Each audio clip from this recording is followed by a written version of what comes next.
Kale looked at the royal messenger in complete confusion. "Your Highness," he repeated. "You must have the wrong man." The messenger slowly knelt. "No, Your Highness. The silver mark on your hand is the royal seal of the Sky Kingdom. Only members of the royal family bear it." Lyra stood frozen. Suddenly everything made sense. The strange mark, the mysterious storm, and the dreams she had been having were all connected. The messenger explained that many months earlier, the floating Sky Kingdom had been attacked by a powerful sorcerer named Lord Varric. During the battle, Prince Kale escaped through a magical storm portal, but the journey stole most of his memories. Since then, the kingdom had been searching for him. Kale looked at Lyra with worried eyes. "I don't remember any of this." The messenger nodded sadly. "The portal protects the body, but often hides the mind." Before anyone could speak again, loud bells rang across the city. Smoke rose above the rooftops. Citizens ran through the streets in fear. "Black Tower Manor," someone shouted. "Dark creatures are attacking." Lyra immediately remembered the painting she had completed only hours earlier. "It's happening," she whispered. "Exactly as I painted."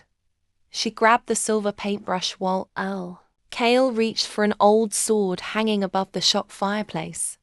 Together they followed the messenger toward Black Tower. As they approached the tower, dark clouds covered the sky. Strange shadow creatures surrounded the entrance. Their glowing red eyes searched for anyone brave enough to come near. Inside the highest room, Lord Varric stood beside a huge crystal floating in the air. It pulsed with dark magic. "Welcome," he said with a cold smile. "I've been waiting for both of you." Kale stepped forward. "You destroyed my kingdom." Varric laughed. "No, I simply claimed the power your weak family refused to use." He looked at Lyra. "And you, little painter, you possess the brush of tomorrow. With your gift, I can see every future before it happens. Together, we could rule every kingdom." Lyra shook her head firmly. "The brush was never meant for greed." Varric raised his hand. Dark chains shot across the room and wrapped around Kale, just as Lyra had painted. "No!" she cried. Varric smiled. "Every future begins exactly as your paintings show." Lyra looked around desperately. Then she remembered her grandfather's words. "The brush does not create the future. It only reveals the path already waiting." Suddenly she understood. The future could still change if someone chose a different path. Instead of attacking Varric, Lyra dipped the silver brush into glowing paint and quickly painted directly onto the stone floor.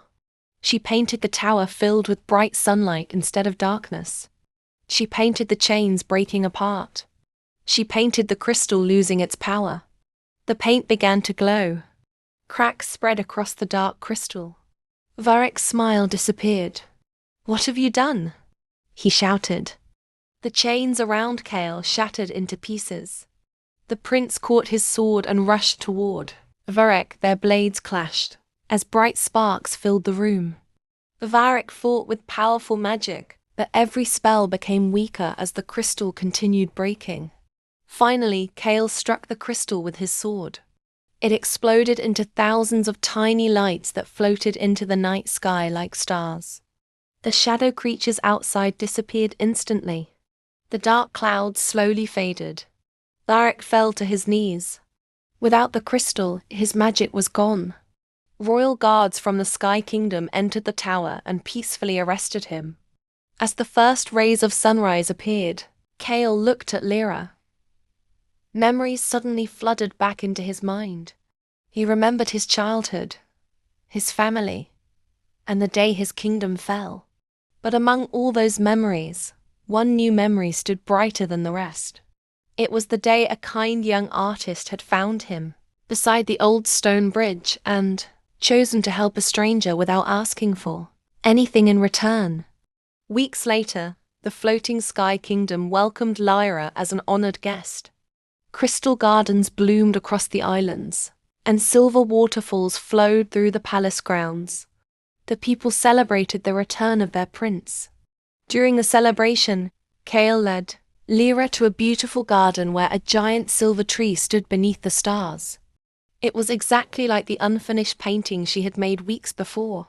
"You painted this place before either of us knew what it meant," Kale said softly. Lyra smiled. "I never finished the painting." Kale gently took her hand, perhaps because it needed one last moment. He knelt beneath the glowing tree. "Lyra Ashwood, you gave me back my memories, my kingdom, and my hope. Will you stay beside me, not because I am a prince, but because I am the man who loves you with all his heart?" Tears filled Lyra's eyes. "Yes," she whispered. "Always."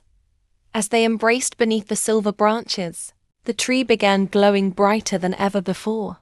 Hundreds of tiny lights floated into the sky, carrying away the last shadows of the past. Months later, Lyra opened a new art studio in the Sky Kingdom, where children learned to paint beauty instead of fear. She kept the magical silver brush safely locked away, using it only when hope needed a gentle guide. Whenever young artists asked whether the future could truly be changed, she would smile and answer, "The future is not written by magic alone. It is written by the choices made by brave hearts." And every evening, as the sun set beyond the floating islands, Prince Kale would quietly stand beside her, grateful that one ordinary painting had led him to the greatest treasure he would ever find: true love.